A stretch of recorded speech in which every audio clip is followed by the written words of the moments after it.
कति नक्कल पाल्नुपर्छ यसलाई माइत जान भनेपछि भने अब यहाँ सुन मैले नयाँ मोटरसाइकल किनेको छु है अब नयाँ मोटरसाइकलमा चढेर बुढाबुढी सर मुनिनु हुँदै नाराम्रो हुँदै बुटौल जाने बुटौल होइन बटौली भन न आफ्नो ससुरालको ठाउँ कहाँ बस्छन् पनि थाहा छैन जे होइन भइगयो नि त यहाँ सुन अब त्यहाँ सङ्ग्रहबालाले त्यो खिर र मासु एकचोटि नबनाउनु भन्नु नि किन कोही खिर र मासु एकचोटि खाने गरेर मान्छेलाई 7 दिनसम्ममा पखाल लाएर उल्टे तिमी उस्ता छौ नि घिच्न पाए भन्दैन हेर बुढी घर यसरी खान पाइँदैन भनेर थाला हालेर एकैचोटि खिर र मासु मुछेर घिचेपछि अनि सन्च हुन्छ त फेरि त ससुरालीमा गराउनु त्यो भन्ने नि फेरि मार्ने म आफ्नो इज्जत आफै राख्नुपर्छ आहा बुढा कस्तो माया भाइ आहा बुढा अब त सरारारारा चढेर जानुपर्छ लु पहिले ढोगेर मात्रै चढ्नुपर्छ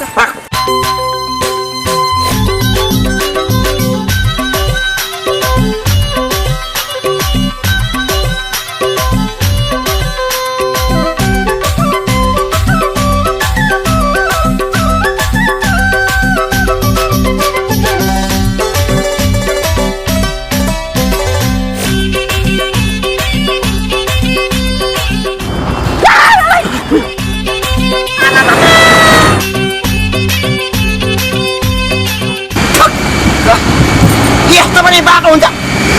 यो त भइसक्यो नि डर भन्दै खतम भयो यस्ता बाटो बनाउने बजेट ठेकेदारलाई त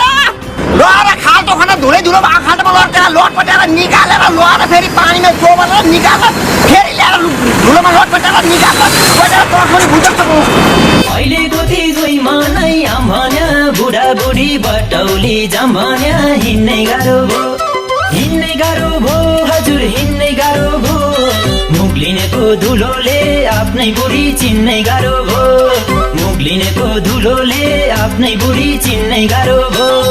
नाता सडक ठुलो छ ओइ बाटैभरि धुलो छ नाता सडक ठुलो छ ओइ बाटैभरि धुलो छ यसरी त जनतालाई हिँड्नै गाह्रो भो यसरी त जनतालाई हिँड्नै गाह्रो भो यसरी त जनतालाई हिँड्नै गाह्रो भो हजुर यसरी त जनतालाई हिँड्नै गाह्रो भो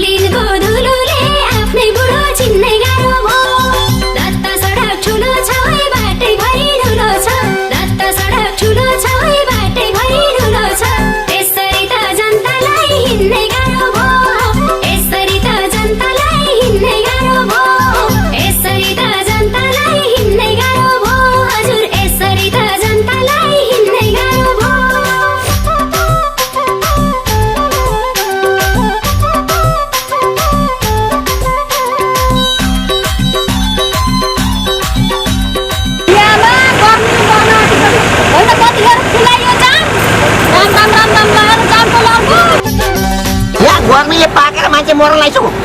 यस्तो जाम पार्न त त्यसलाई भग तातो पानी उमाल्यो त्यो तातो पानीमा टोबलेर त्यसलाई टाउको खर्दै दारूले फुर्केर त्यसलाई त्यो बेसार डरलाई पहेँलोमा पहेँलो पारेर त्यसलाई टाउको खाएर लएर फेरि पानीमा उसेर बोइल बनाएर कुकुरलाई खाने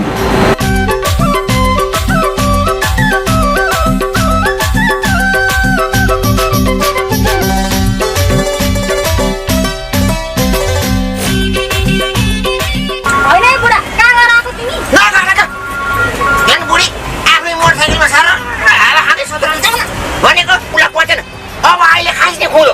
यस्तो गर्मीमा यो घाममा जाममा परेर हेर राम्रो 5 घन्टा भइसक्यो मान्छेको यहाँ पसिना निस्केर बेहोस हुने बेला भइसक्यो नगर्नु तिमी गाडीमा भए धुवा धुलो पनि खानु पर्दैन थियो आनन्दले सररक्क जान पाइन्थ्यो भनेर त गाडीमा जाऊ भने त बस्नै सरर अहिले खक्क गर्दा पनि यस्तो माटोको डल्ला आउँछ खकारमा अगाडि दाँतमा बिहान बजारमा भेटेर नि आउँदैन त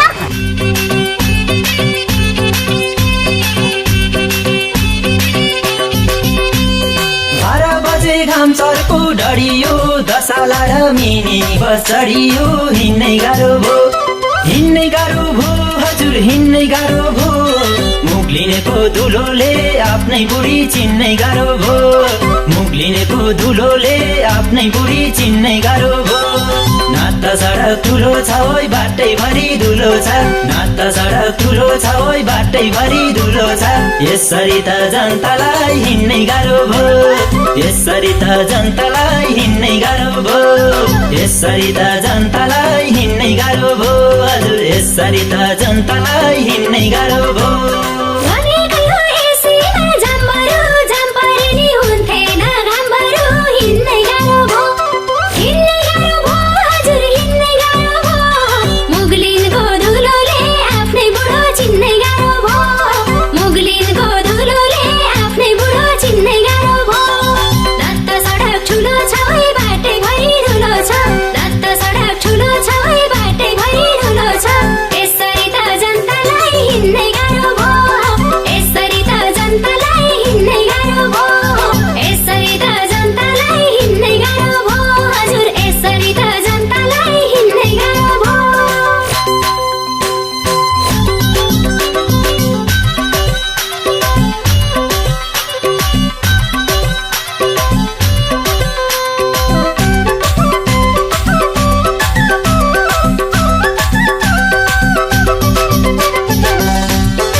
यो देशमा नेता जति जम्मै मरे कि क्या हो यति नाथे बाटो बनाउनु 10 वर्ष लाउने एकचोटि मात्र हो 20 चोटि भइसक्यो यो बाटोमा लडेको अझै हाम्रो खुट्टा भाँचिनु भन्दा तिनीहरूकै टक्क घोटो भाँचिरहेको हुन्छ नि उनीहरू नेताहरू पनि सरर प्लेनमा हिँड्ने मोती बाटो खाली गरेर हिँड्ने जनतालाई भने खाली बाटोमा लडाउने तिमीहरूलाई भेट्नु मात्रै यही हिलो हातले एक झापो गाडा फुट्यो हान्न मन लाग्छ तर के गर्नु हान्न सकिँदैन अब मागेर ल्याएको बाइक यस्तो हारिबिँदाको अब के भनेर तिमीलाई मेरो पनि ढाड्ने मेरो नै खुसी आएको छ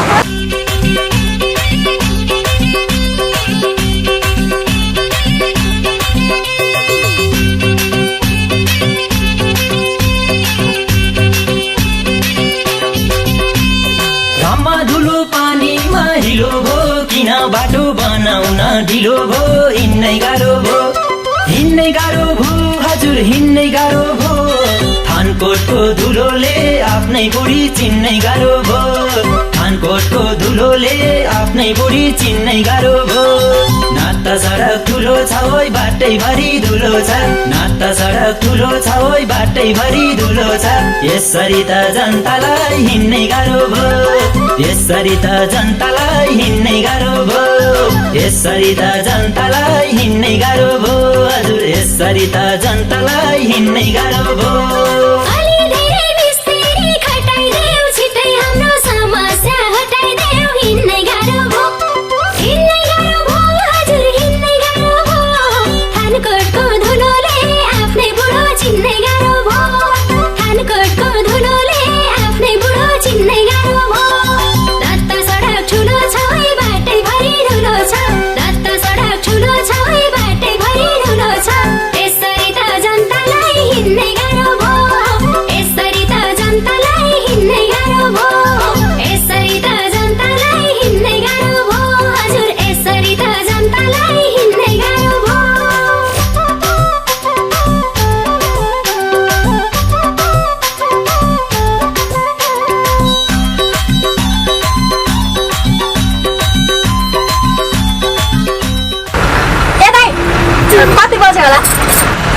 के भयो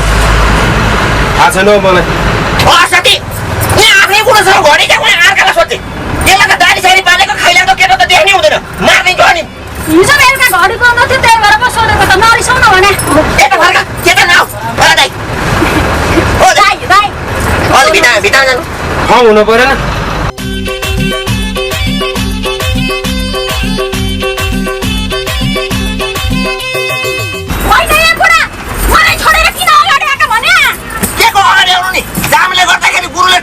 ठाउँ बिरेको हान्दाखेरि म आइपुगेँ यहाँ कुरो बिस्तारै बिरेको लगाउ न भाइ मेरो बुढोको झन्डै टाउको फुटो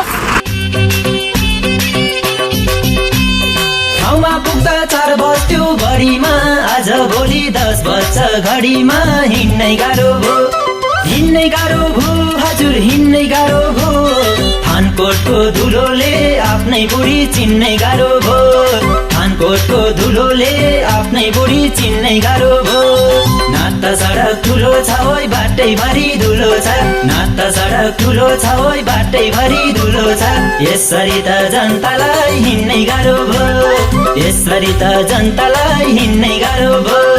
यसरी त जनतालाई हिँड्नै गाह्रो भो हजुर यसरी त जनतालाई हिँड्नै गाह्रो भो